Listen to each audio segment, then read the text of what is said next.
batangaga amafaranga 950 ku gihembwe. Ayo ngayo azazamuka abe 2,000.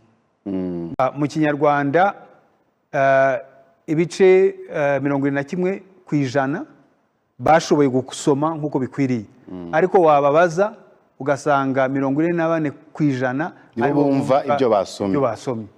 Hose TV turi kumwe nawe.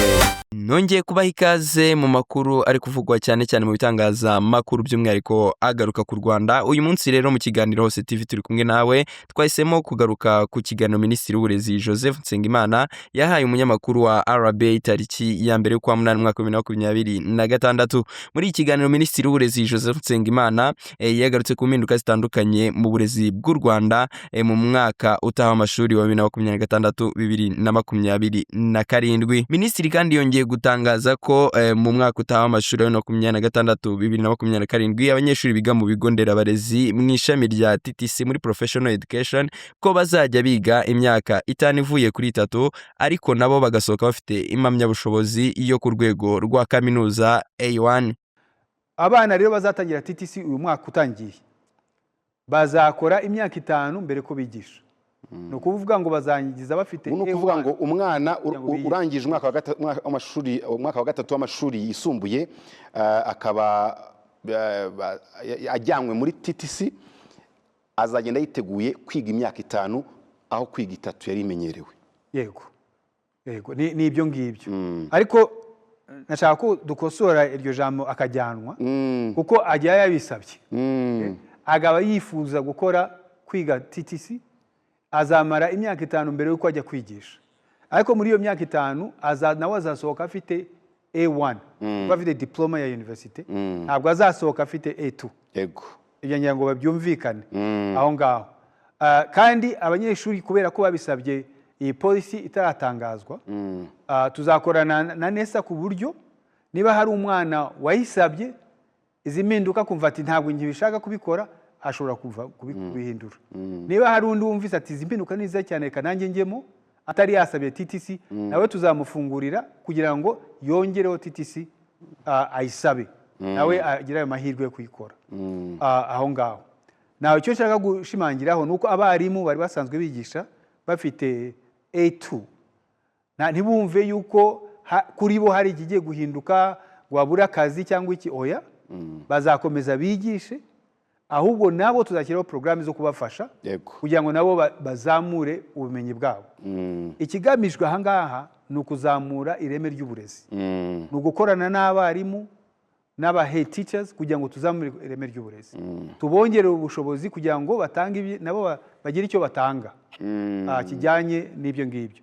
Iyi rero ni policy ihindutse tugiye gushyiraho, ikaba izashyira u Rwanda ku rugero kuri level ya international mu byerekeye abarimu tuzaba dufite batwigishiriza abana. Minisitiri kandi yaje kubagaruka ku kibazo cy'indimi mu mashuri nk'ikibazo cyagaragaye mu myaka yatambutse, aho yagarutse ku mibare idashimishije, aho yatangaje ko mu rurimi rw'Ikinyarwanda usanga basoma neza urutonde rw'amagambo uko akurikirana, nyamara bikagorana kumenya ubusobanuro bw'ayo magambo.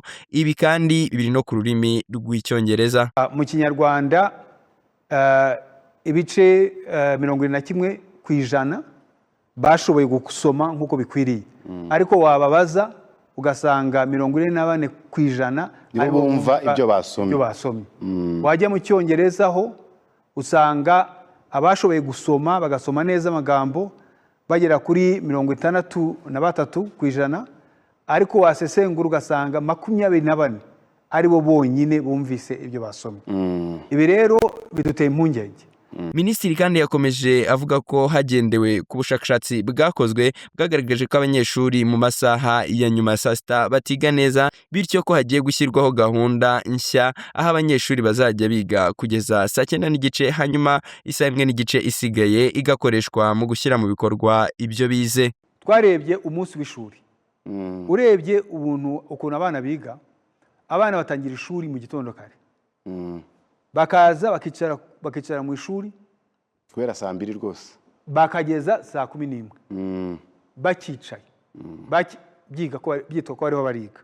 Ariko ubushakashatsi buratwereka yuko iyo umwana yatangiye saa mbiri n'igice, iyo agejeje saa 9 n'igice cyangwa saa 9, kwiga kwe biragabanuka. Concentration ye, absorption ye, ibintu byo kugira ngo abyumve biragabanuka cyane. Ugasanga rero nawe ugasanga nayo masaha nyuma ya saa 6 arimo ariga n'amasomo navuga ngo asaba gutekereza cyane. Icyo yakwiga cyose yicaye gusa mu ishuri wari ariga, ibyo ukwiga kwe kose kuramanuka. Ugarebye rero nta nubwo bihuye na competence based curriculum, uburyo bwo kwigisha turiho turakoresha ubu ngubu mu Rwanda. Rero dushaka kugira ngo duhuze competence based curriculum n'uburyo turiho turakora n'umunsi tumara ku ishuri. Bivuze iki rero? Bivuze ko abana bazagenda bakicara mu ishuri bakiga nkuko bari basanzwe biga. Yego. Bageza saa 9 n'igice. Kuva saa 9 n'igice kugeza saa 11 bakajya mu byo twita co-curricular. Co-curricular rero ni uburyo ushimangira ibyo wize ariko uticaye mu ishuri. Reka mbaho urugero, Minister. Urugero nabaha tuvuge ko wiga Icyongereza. Yego. Iyo uri mu ishuri barakubwira ngo grammar, bakubwira grammar, bakakubwira vocabulary, bakakubwira ibintu bitandukanye ukabyiga. Co-curricular ijyanye n'ibyo ngibyo rero ni nko kujya muri debate club, cyangwa ukajya muri poetry club, cyangwa ukajya muri journalism club. Ibi bintu bituma bya bindi wize noneho ubishyira mu bikorwa ukabyiga kurushaho. Ubundi nibyo competence based curriculum iteganya, ariko ntabwo twabikoraga. Rero icyo gihe dushaka kugiherera co-curricular activity kugira ngo bishimangire ibyo abana bize. Urundi rugero naguha, tuvuge ibintu by'umuco w'Ikinyarwanda. Abana bajya kuri handi imbere bakaririmba bakavuga ngo umuco w'Ikinyarwanda harimo kubyina, harimo gusakuza, harimo ibintu nk'ibyo ngibyo, ariko ntabwo bari barabikora.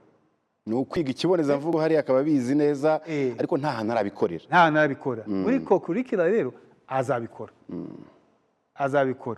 Wajya muri ibintu bya ICT hari ibyo wiga, ariko muri co-curricular ukajya noneho muri programming club, ukajya muri computer club. Hari izi club rero zigatuma urushaho kumenya, ugashimangira bya bindi wize muri classroom. Ntabwo byongeye ku byo wiga, ahubwo bigufasha kwiga neza ibyo rusanzwe wiga. Rero ibyo abana biga ntabwo bihinduka, ariko uburyo babyigamo birahinduka. Niyo co-curricular rero navugaga. So abana rero kuva saa 9 n'igice kugeza saa 11 bazaba muri iyo co-curricular activity. Rero ubu REB na RTB guhera iki cyumweru bazaba bakorana n'abadose n'abakuru b'amashuri kugira ngo babishyire muri curriculum, babiyigishe uburyo bazabishyira. Ni nabyo umuntu Ingingo y'ingenzi yasorejeho nuko mu mwaka w'amashuri 2026-2027 umusanzu leta yahaga ibigo by'amashuri uziyongeraho 60%, ariko kandi n'ababyeyi bakaba basabwa kongera umusanzu wabo kugira ngo abana babeho ubuzima bwiza ku ishuri. Bose birumvikana.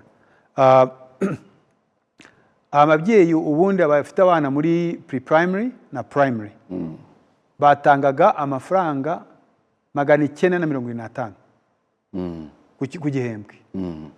Ayo ngayo azazamuka abe 2,000. Ni 2,000 by'Abanyarwanda. Yego.